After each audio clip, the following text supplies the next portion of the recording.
Hello दोस्तों, welcome back to our channel Vikas campus.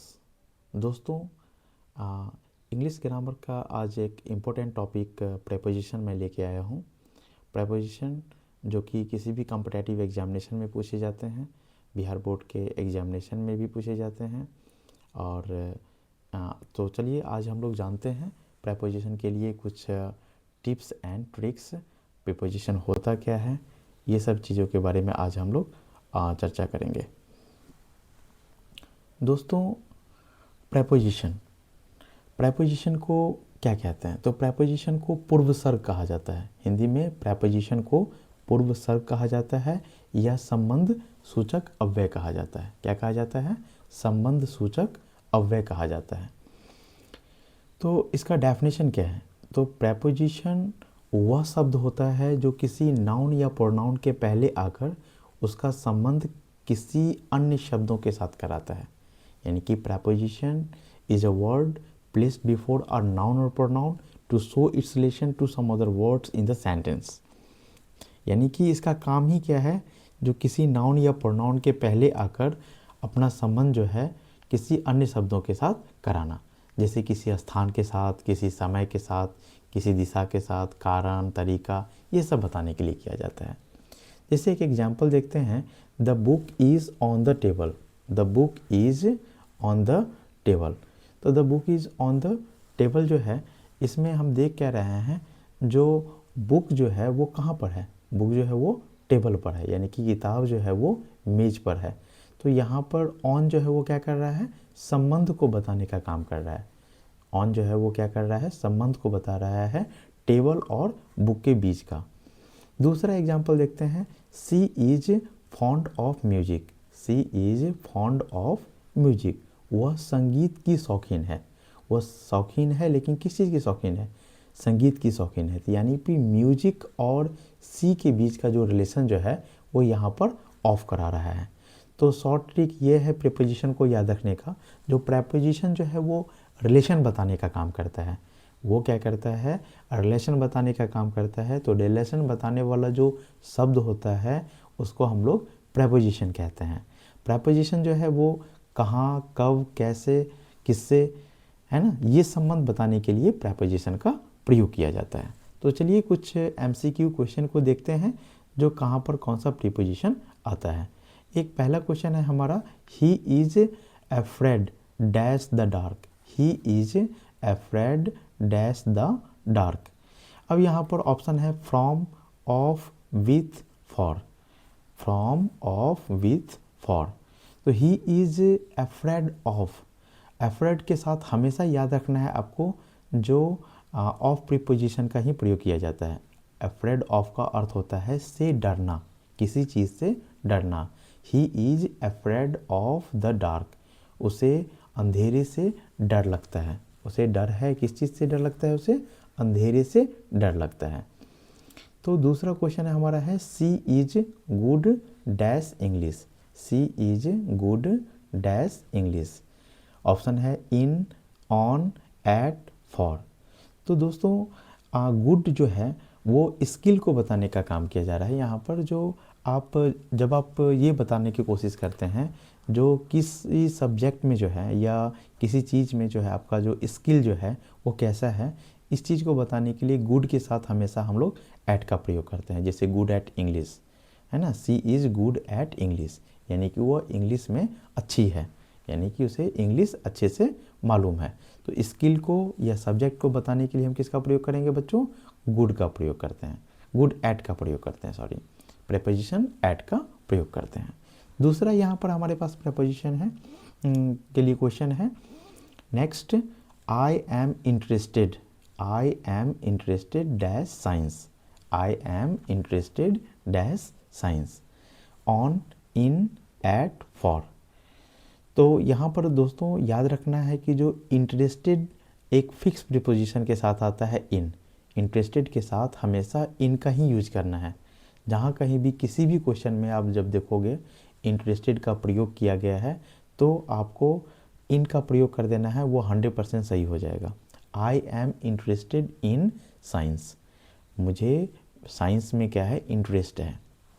तो interested के साथ कौन सा प्रीपोजिशन यूज करना है हमको, इन का प्रयोग करना है। इन फिक्स प्रीपोजिशन के अंतर्गत आता है।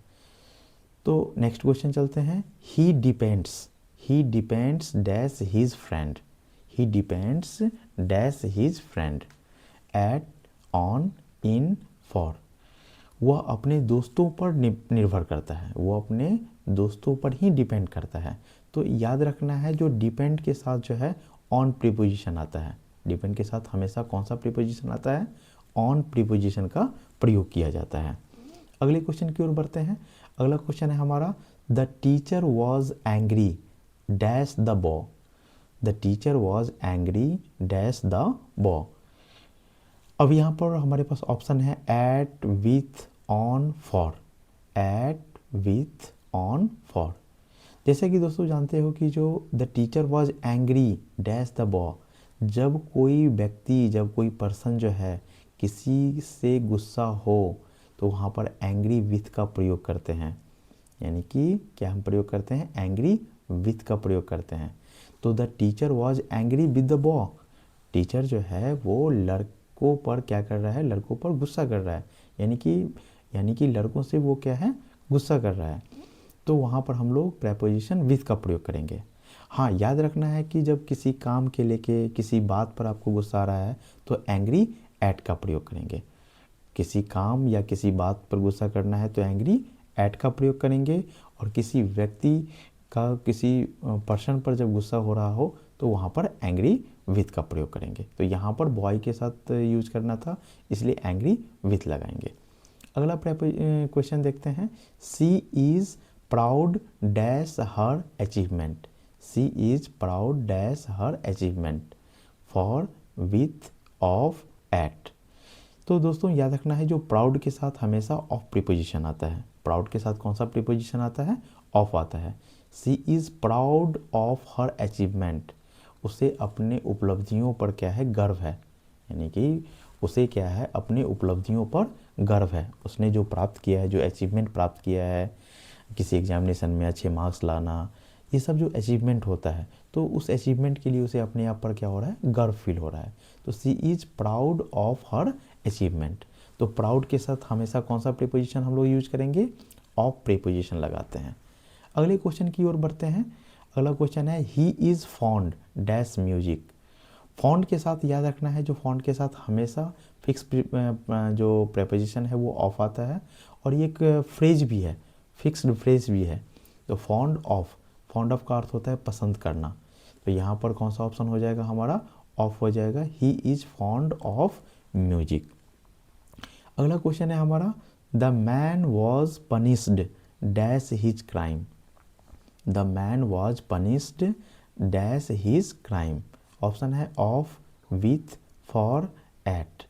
तो याद रखना है दोस्तों, जब पनिश किसी क्राइम के लिए, किसी मिस्टेक के लिए अगर पनिश किया जाता है, दंड दिया जाता है, तो पनिश के साथ हम लोग फॉर प्रीपोजिशन लगाते हैं। कौन सा प्रीपोजिशन लगाते हैं, फॉर। तो क्या हो जाएगा, the man was punished for his crime. चलते हैं नेक्स्ट क्वेश्चन की ओर। नेक्स्ट है हमारा question number 9, we should listen dash our elder, we should listen dash our elders. तो ऑप्शन है हमारा एट, ऑन, फॉर, टू। तो याद रखना है दोस्तों, जो लिसन के साथ टू प्रीपोजिशन लगाते हैं। कौन सा प्रीपोजिशन लगाते हैं, टू।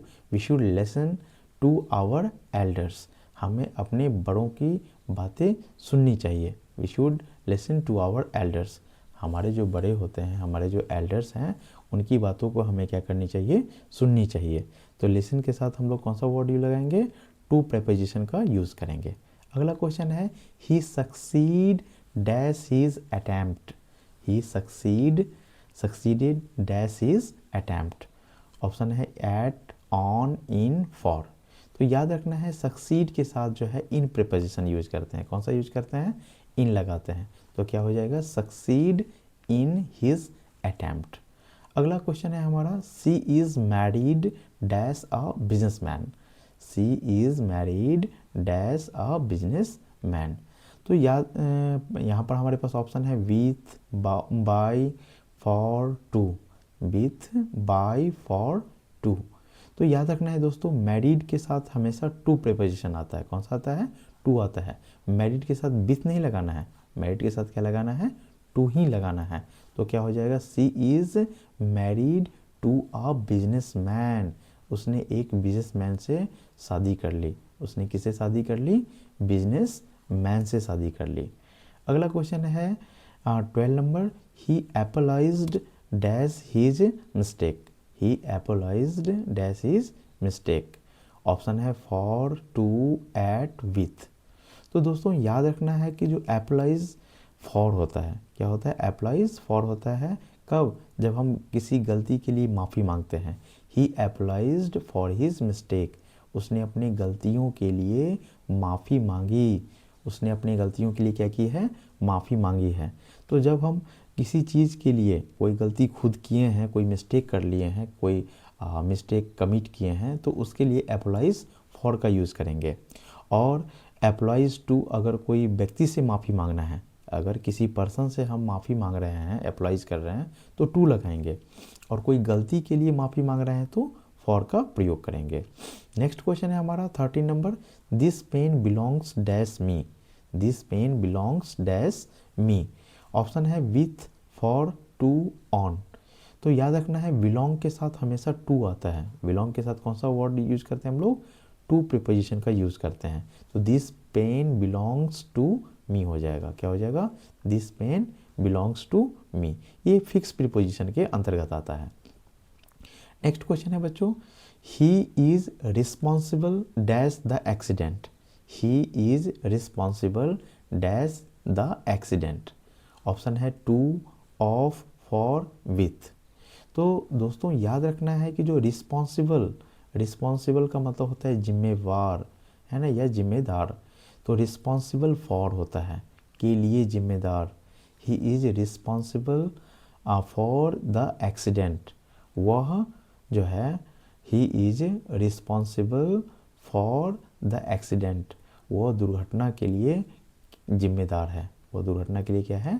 जिम्मेदार है। तो ऑप्शन नंबर हमारा हो जाएगा सी, फॉर हो जाएगा। नेक्स्ट क्वेश्चन है, she complained dash the bad service. She complained dash the bad service. उसने बैड सर्विस के लिए क्या किया? कंप्लेन किया, है ना। तो जब आप किसी बात के लिए की शिकायत करते हो तो कंप्लेन के साथ हम लोग अबाउट का यूज़ करते हैं। कौन सा प्रीपोजिशन लाते हैं? अबाउट का प्रयोग करते हैं। तो यहाँ पर हो जाएगा she complained about the bad service. उसने बैड सर्विस के लिए क्या किया? कंप्लेन किया। उसने बैड सर्विस के लिए क्या किया? कंप्लेन किया। तो यहाँ पर अबाउट प्रीपोजिशन का यूज़ करेंगे। नेक्स्ट क्वेश्चन है, he is satisfied. He is satisfied dash his job. वह अपने जॉब से क्या है? सेटिस्फाइड है, संतुष्ट है। तो ऑप्शन नंबर हो जाएगा हमारा डी, विथ। कौन सा हो जाएगा? विथ हो जाएगा। He is satisfied with his job. वह अपने जॉब से क्या है? संतुष्ट है। सेटिस्फाइड के साथ याद रखना है जो हमेशा विथ प्रीपोजिशन का यूज़ करेंगे। सेटिस्फाइड के साथ हमेशा कौन सा प्रीपोजिशन आता है? विथ आता है। ये एक फिक्स प्रीपोजिशन में आता है। अगला क्वेश्चन है हमारा, the city is famous dash its temple. The city is famous dash its temple. Option है ऑफ, फॉर, विथ, एट। तो याद रखना है फेमस फॉर होता है के लिए, किसी चीज़ के लिए अगर कोई शहर या कोई टाउन या कोई कंट्री अगर फेमस होता है तो वहाँ पर हम लोग फेमस फॉर लगाते हैं। क्या लगाते हैं? Famous for. तो this city is famous for its temple. ये शहर जो है मंदिरों के लिए प्रसिद्ध है। ये शहर किस चीज़ के लिए प्रसिद्ध है? मंदिरों के लिए प्रसिद्ध है। नेक्स्ट क्वेश्चन है, she is accustomed dash hard work. तो याद रखना है बच्चों, ऑप्शन है हमारा D, with, for, of, to. तो एक्स्टम्ड के साथ हम लोग, इसका अर्थ होता है कि आदी होना, किसी चीज़ का आदत होना, है ना। तो इसके साथ हमेशा टू प्रीपोजिशन लगाया जाता है, यानी कि उसे हार्ड वर्क करने की आदत है ना। उसे किस चीज़ की आदत है? उसे हार्ड वर्क यानी कि कठिन मेहनत करने की आदत है। अगला क्वेश्चन है हमारा 19 number, he applied dash the post of clerk. उसने क्लर्क के पोस्ट के लिए क्या की है, पद के लिए क्या की है, अप्लाई किया है। तो जब ऑप्शन है हमारा टू, फॉर, एट, विथ। तो याद रखना है जब किसी जॉब के लिए, किसी पोस्ट के लिए आप अप्लाई करते हो तो अप्लाई फॉर होता है। क्या होता है? अप्लाई फॉर होता है। तो वहाँ पर हमारा ऑप्शन हो जाएगा apply for. He applied for the post of clerk. उसने क्लर्क के पोस्ट के लिए अप्लाई किया। और लास्ट हमारा क्वेश्चन है 20 नंबर, we believe dash honesty. We believe dash honesty. तो ऑप्शन है ऑन, एट, इन, फॉर। तो दोस्तों याद रखना है बिलीव इन होगा। क्या हो जाएगा? Believe in. तो यहाँ पर हो जाएगा वी बिलीव इन ऑनेस्टी। हमें ईमानदारी में विश्वास है। हमें किस चीज़ में विश्वास है? ईमानदारी में विश्वास है। दोस्तों अगर आपको ये वीडियो पसंद आया हो प्रीपोजिशन पर तो ज़रूर इस वीडियो को लाइक कीजिए, कमेंट कीजिए, शेयर कीजिए और कमेंट बॉक्स में ज़रूर लिखिए जो ये वीडियो आपको कैसा लगा। और आप किस और भी नए टॉपिक पर वीडियो चाहते हैं तो उसको कमेंट बॉक्स में लिखिए।